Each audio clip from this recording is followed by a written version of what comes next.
Praise the Lord. நல்லா இருக்கீங்களா? இந்த நாளிலும் கூட நிறைய பரிசுத்தவான்களை நம்ம தொடர்ச்சியா பார்த்துட்டு இருக்கிறோம். கர்த்தருடைய வார்த்தைக்கு கீழ்ப்படுகிறவங்க எப்படி ஆசீர்வதிக்கப்படுறாங்கன்னு சொல்லி. அதே போல இன்னைக்கு ஒருத்தர் இருக்கிறார். யாருன்னு சொல்லா, புதிய புதிய ஏற்பாட்டுல அனனியா என்னும் ஒரு தேவ ஊழியக்காரர். எப்படி ஆண்டவருக்கு கீழ்ப்படுகிறாருன்னு பாருங்க. அப்போஸ்தலர் 9ஆம் அதிகாரம் 10வது வசனத்தை நான் வாசிக்கிறேன். பைபிள்ல கவனிச்சு பாருங்க. தமஸ்குவிலே அனனியா என்னும் பேருள்ள ஒரு சீஷன் இருந்தான். அவனுக்கு கர்த்தர் தரிசனமாகி, அனனியாவே என்றார். அவன், ஆண்டவரே, இதோ அடியேன் என்றான். எதற்காக அனனியாவை ஆண்டவர் கூப்பிடணும்? எதற்காக அனனியா கீழ்ப்படுகிறேன்னு சொல்லி அடியேன் இருக்கிறேன்னு சொல்லணும் அப்படின்னு சொல்லி பார்த்தா, வேற எதுவும் இல்ல. முக்கியமான ஒரு நபரை போய் அனனியா சந்திச்சு அவருக்காக ஜெபிக்கணும். வேற யாரும் இல்ல, அது சவுல். புதிய ஏற்பாட்டுல சவுல யாருனாலையும் மறக்கவே முடியாது. சவுல தான் ஆண்டவர் பவுலா மாத்திட்டார் இல்லையா? ஆனா பவுல் சவுலா இருக்கும்போது எவ்வளவு துன்பத்தை விளைவித்தார். இயேசு கிறிஸ்துவை விசுவாசிக்கிற ஒவ்வொருத்தரையும் அடிச்சு துன்புறுத்தினார். ரொம்ப மோசமா நடந்து கொண்டார். அப்படிப்பட்ட சவுல இயேசு கிறிஸ்து வனாந்தரத்துல சந்திக்கும் போது அந்த கண் இருண்டு போச்சு. வனாந்தரத்துல இயேசுவை வெளிச்சமா பார்த்த அடுத்த நொடியில அவனுடைய கண்கள் இருண்டு போயிடுச்சு. அந்த இருண்டு போன சவுல் என்ன செய்யறாரு? ஒரு இடத்துல உட்கார்ந்து ஜெபிச்சுக்கிட்டு இருக்கிறாரு.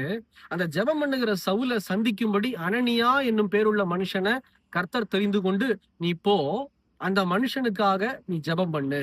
ஒரு அடையாளம், சவுல் ஜெபம் பண்ணிட்டு இருப்பாரு, நீ சவுல தொட்டு ஆசீர்வதிச்சு ஜெபம் பண்ணு அப்படின்னு சொல்லி. இந்த வார்த்தையை அனனியா கேட்டோன்னே ஒரே பயம். ஆண்டவரே, எப்படி ஆண்டவரே, இந்த சவுல் அநேக ஜனங்களை உங்க நாமத்தால துன்பப்படுத்தினாச்சே, இவனை போய் ஆசீர்வதிச்சு ஜெபம் பண்ண சொல்றீங்களா ஆண்டவரேன்னு சொல்லும் போது ஆண்டவர் சொன்னாரு, இல்ல, நீ இவனை ஆசீர்வதிச்சு ஜெபம் பண்ணு, இவனை கொண்டு நான் பெரிய காரியங்களை செய்யணும்னு சொல்லி கர்த்தர் விளக்கத்தை சொன்ன அடுத்த நொடியில அனனியா கீழ்ப்படிந்து சவுலை சந்தித்து தொட்டு ஆசீர்வதிச்சு ஜெபம் பண்ணாரு. உடனே சவுலுடைய கண்கள் திறக்கப்பட்டு சவுல் ரட்சிக்கப்பட்டு பவுலா மாறினார்.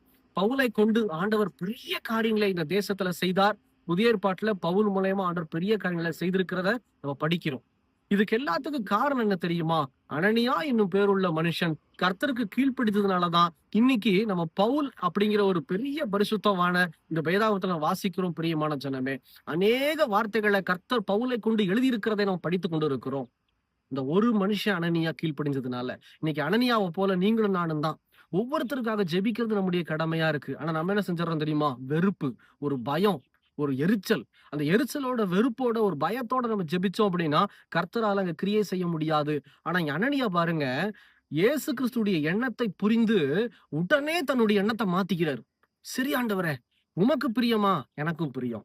உமக்கு நான் செய்யணுமா? நான் செய்யறேன், முழு இருதயத்தோட செய்யறேன்னு போய் அந்த முழு இருதயத்தோட தொடும் போதுதான், அந்த முழு இருதயத்தோட ஊழியம் செய்யும் போதுதான், அந்த முழு இருதயத்தோட ஜெபிக்கும் போதுதான் அங்க கிரியை நடக்குது. தயவு செய்து பிரியமான ஜனமே, இன்னைக்கு ஊழியக்காரங்களுக்கு மாத்திரம் வேலை இல்ல, உங்களை கொண்டும் ஆண்டவர் செய்ய விரும்புகிறார். அனனியாவை போல அனனியா கீழ்ப்படிந்ததுனால ஒரு பெரிய பவுலை ஆண்டவர் நமக்கு கொடுத்தார். பரிசுத்தமான அப்போஸ்தலனாகிய பவுல் அப்படின்னு சொல்றோம்ல, இந்த பவுல் மூலயமா ஆண்டவர் பெரிய காரியங்களை செய்தார் தேசத்தில். நம்முடைய வாழ்க்கையிலையும் நம்ம கீழ்ப்படிஞ்சோம் அப்படின்னா, கர்த்தர் சொல்லுகிற வகையில நம்ம ஜெபிச்சோம் அப்படின்னா, இன்னைக்கு நிறைய பவுல்களை கர்த்தர் எழுப்ப ஆயத்தமாக இருக்கிறார். ஒப்பு கொடுக்கலாமா? கண்களை மூடி. எங்களை நேசிக்கிற நல்ல ஆண்டவரே, இந்த வேலைக்காக ஸ்தோத்திரம். தகப்பனே, அனனியா உம்முடைய இருதயத்தை புரிந்து கொண்டு தன்னுடைய விருப்பு வெறுப்புகளை தூக்கி வீசிட்டு தன்னுடைய காரியங்களை உங்க நாமத்தால உண்மையா நிறைவேற்றினதுனால ஆண்டவரே, எங்களுக்கு ஒரு நல்ல பவுலை இந்த தேசத்தில் கொடுத்தது போல இதோ இந்த வார்த்தையை உணர்ந்து யாரெல்லாம் தன்னுடைய வாழ்க்கையில ஆண்டவரே எனக்கு எரிச்சல் வேண்டாம், கோபம் வேண்டாம், நீர் விரும்புகிற வண்ணமா நான் செபிக்கிறேன்னு சொல்லி ஒப்பு கொடுக்கிற ஒவ்வொருத்தரையும் கர்த்தர் தேற்றி ஆண்டவரே, ஒவ்வொரு இடத்துலயும் பவுல்களை எழுப்புங்கப்பா. இதோ அனனியாவை தகப்பனை ஆசீர்வதித்தது போல எங்களையும் ஆசீர்வதித்து அநேக பவுல்களை இந்த தேசத்தில் எழுப்பி ஆண்டவரே, சுவிசேஷ வார்த்தைகள் கண்டமெங்கிலும் போகட்டும், உலகமெங்கிலும் போகட்டும்னு சொல்லி தாழ்த்துறோம், அர்ப்பணிக்கிறோம். இயேசுவின் நாமத்தில் பிதாவே, ஆமென், ஆமென். தொடர்ச்சியா ஜெபம் பண்ணுங்க.